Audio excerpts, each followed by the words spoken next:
الله الرحمن الرحيم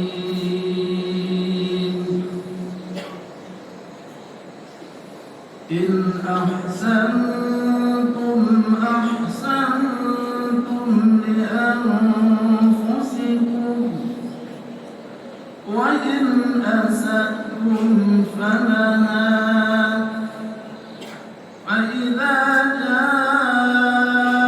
وعد الآخرة ليسوءوا وجوهكم وليدخلوا المسجد كما دخلوه أول مرة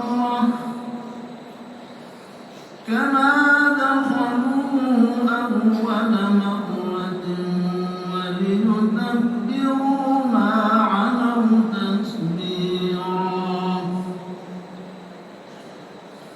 عسى ربكم أن يرحمكم وإن عدتم عدنا وجعلنا جهنم للكافرين حصيرا بسم الله الرحمن الرحيم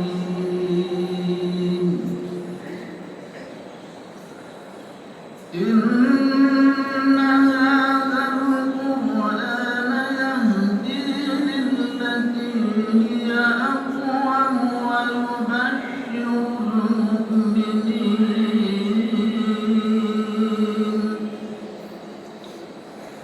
ويبشر المؤمنين الذين يعملون الصالحات أن لهم أجرا كبيرا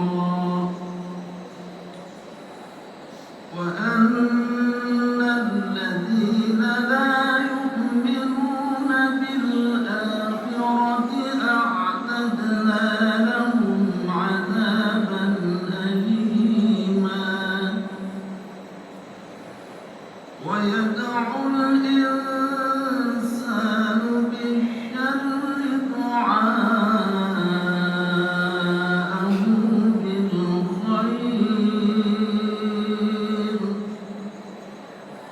وكان الإنسان عجولا